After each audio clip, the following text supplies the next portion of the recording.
Paulo Ricardo de Azevedo Júnior, de Cuiabá.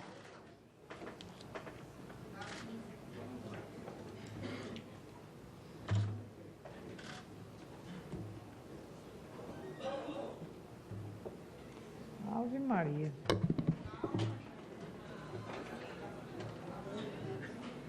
O senhor recomenda, é? Boa tarde a todos. Quero, antes de mais, agradecer o convite da comissão, a honra de estar aqui e de, nesta Casa de Leis, realmente debatermos um assunto tão importante para o nosso país, para a defesa verdadeira dos direitos das mulheres e, sobretudo, para aquilo que é a necessidade de que essa Casa de Leis proponha legislações que representem mesmo esta necessidade, como foi apresentado pela doutora Amini, né, de defender a mulher. Agora,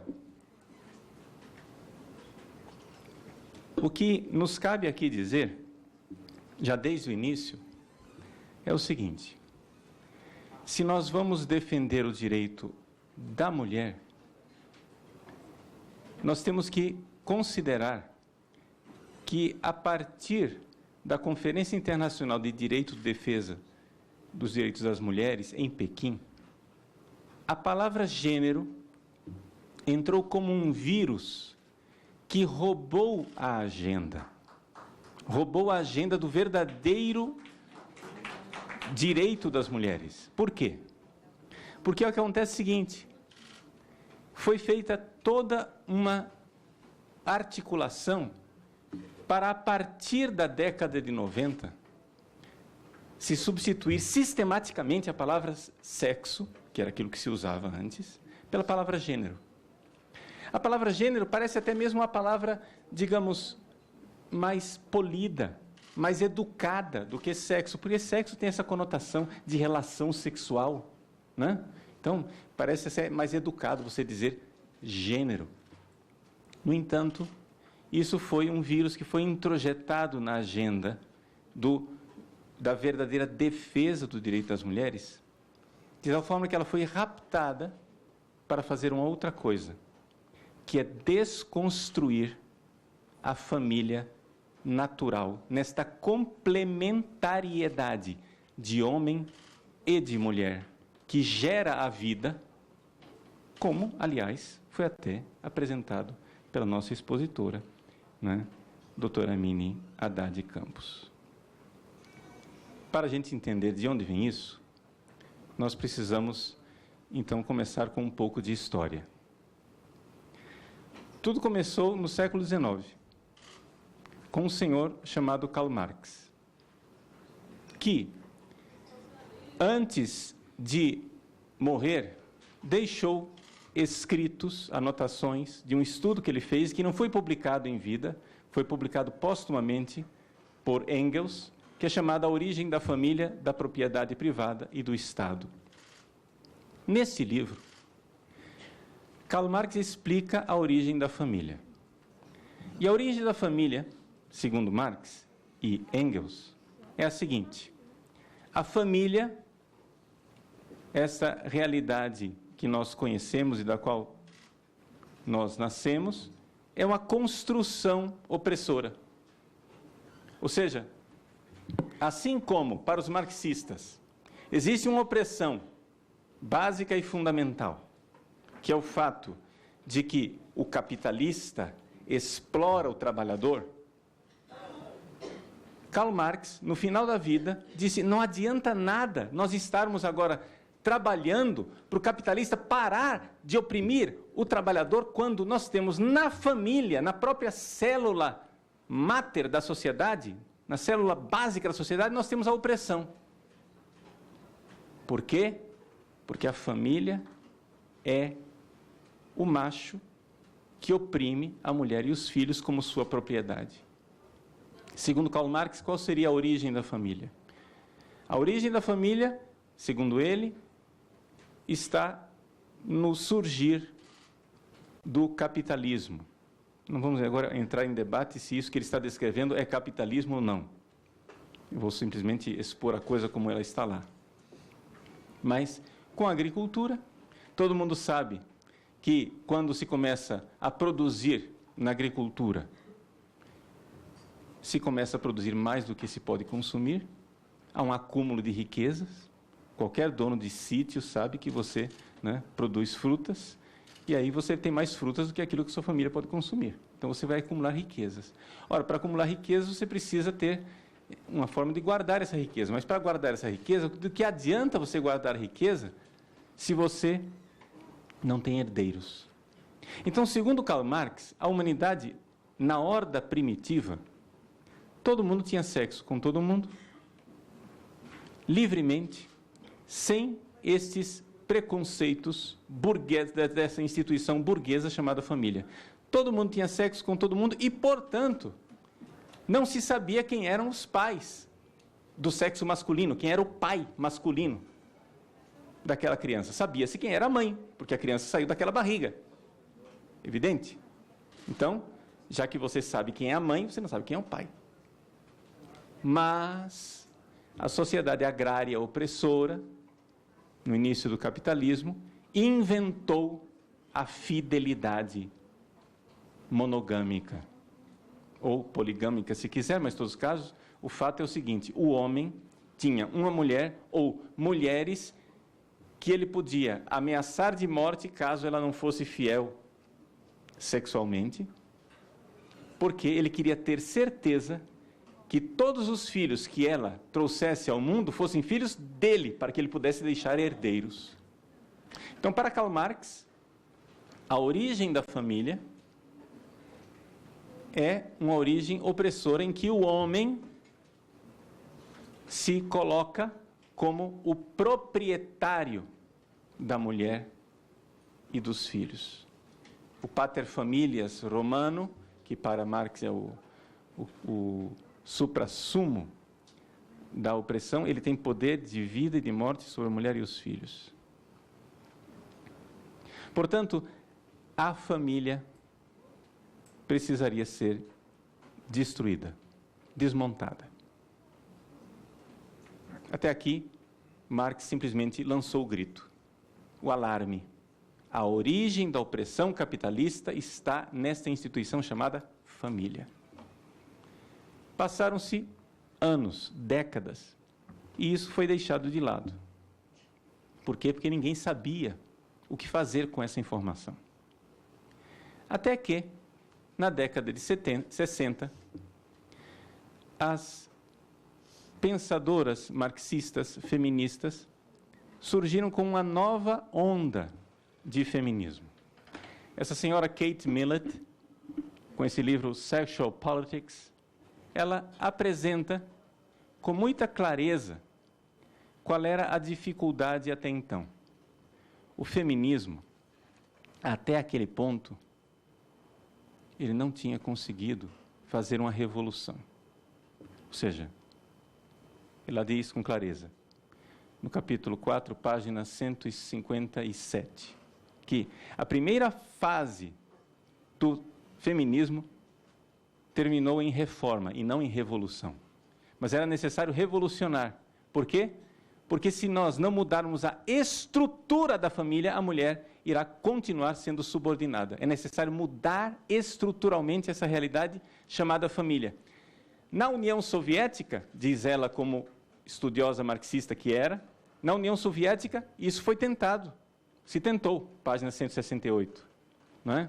Mas o que acontece é o seguinte, ela então diz com toda clareza na página 169, a teoria marxista falhou em oferecer uma base ideológica suficiente para a revolução sexual. Ou seja, estamos de acordo com Marx. A mulher é oprimida pela família, mas nós precisamos de uma base ideológica para desmontar a família. E não temos esse instrumento para desmontar a família. Pois bem, ela então diz, nós temos que concordar com Trotsky, página 170, temos que concordar o seguinte, que os soviéticos falharam miseravelmente, não conseguiram fazer a transformação revolucionária da família. Portanto, diz Trotsky friamente, não se pode, aspas, abolir a família. Nós temos que substituí-la. Tem que colocar alguma coisa no lugar. E o que é que nós vamos colocar no lugar da família? Isso surgiu simplesmente como um clamor. Surgiu simplesmente como uma denúncia. E agora? O que é que nós vamos fazer? Menos acadêmica, mas mais radical ainda do que Kate Millett, é a senhora Shulamith Firestone. Shulamith Firestone, em The Dialectic of Sex, ela diz que nós temos que libertar a mulher da biologia. O que é o ser mulher para Shulamith Firestone? Ela diz que a gravidez é algo horrível, que o parto é algo doloroso, e nós temos que promover uma forma de reprodução onde a mulher não tenha mais que se sujeitar à biologia. É necessário fazer algo para mudar essa realidade. Tudo isso aqui foi apresentado, mas não se sabia o que fazer com esse clamor. Está aqui, Marx, Millett, Firestone. Esses autores estão dizendo, a família é a fonte, verdadeiramente a fonte da opressão na sociedade. Nós precisamos desmontar a família. Até que finalmente apareceu, não é? Até que finalmente apareceu o instrumental. O instrumental foi aparecendo aos poucos para resolver esse problema.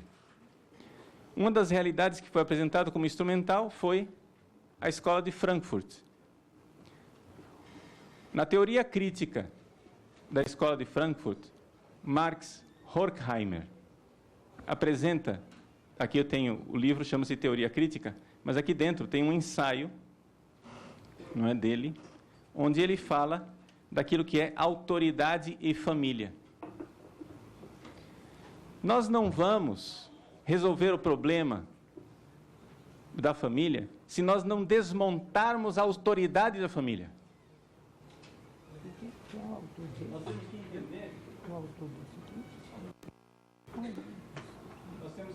Nós temos que entender que a autoridade da família tem que ser desmontada, porque as pessoas elas não seguem silogismos, elas seguem uma autoridade. Então, por exemplo, um projeto de lei que foi aprovado aqui nesta casa, como, por exemplo, a Lei das Palmadas, da senhora advogada da Xuxa Meneghel. Vejam, o que acontece é o seguinte, essa lei, ela pode parecer que ela quer defender as crianças, mas uma criança que for espancada, já com o aparato legal que havia anteriormente, o criminoso iria para a cadeia. Qualquer pessoa espancada, não só a criança. Só que acontece o seguinte, o que está contido lá dentro da lei é o seguinte, se o pai ou a mãe sujeitar a criança a qualquer tipo de constrangimento,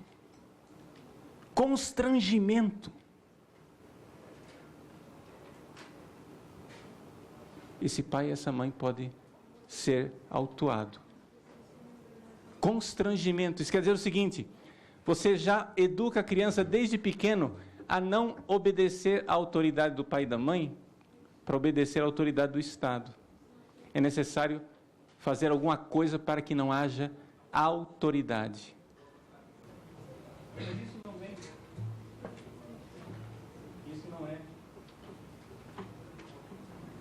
Alô?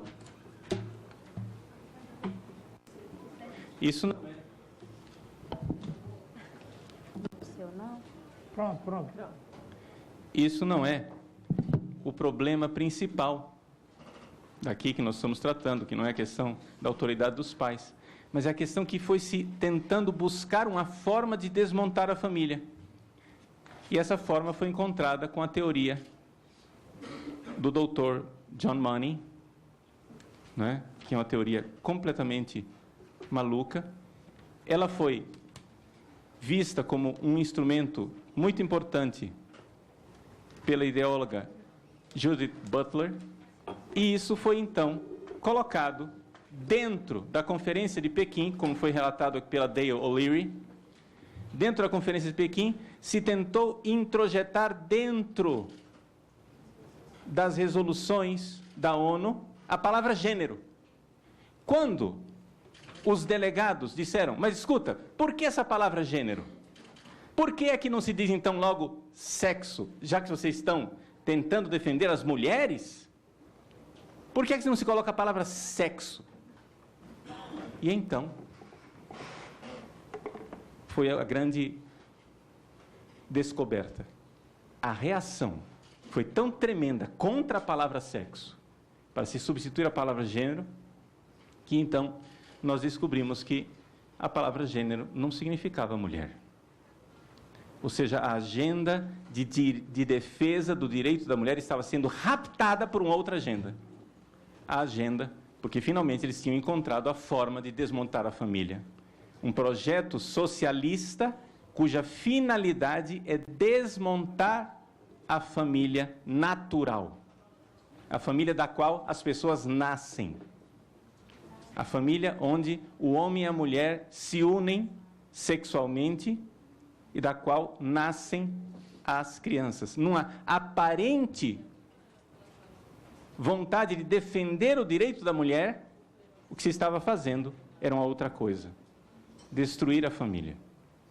E aqui é que está a realidade, e aqui que está o problema. Então, querem defender o direito das mulheres? Faça o seguinte: quando quiserem defender o direito das mulheres, usem a palavra mulher.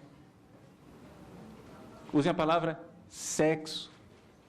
Mas por que é que os ideólogos e os militantes não vão aceitar que as senhoras legisladoras coloquem a palavra sexo, coloquem a palavra mulher e não a palavra gênero? Por quê? Porque a finalidade não é defender a mulher.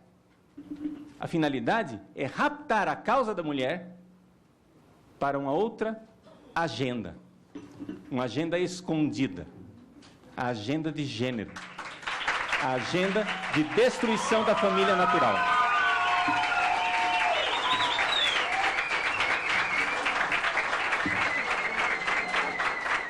Por isso que uma pessoa, se na democracia uma pessoa quer destruir a família natural, ela tem direito de querer isso, mas ela tem também o dever de avisar aos eleitores que ela está fazendo isto, porque isso daqui é acabar com a regra da democracia, onde as pessoas têm que ser informadas do que é que está acontecendo. Para concluir. Ou seja, é importante que a palavra gênero seja então definida. Seja definida, e é por isso que nós estamos aqui. Porque o que está por trás da palavra gênero não é a mulher, mas é uma agenda de destruição da família natural. Muito bem.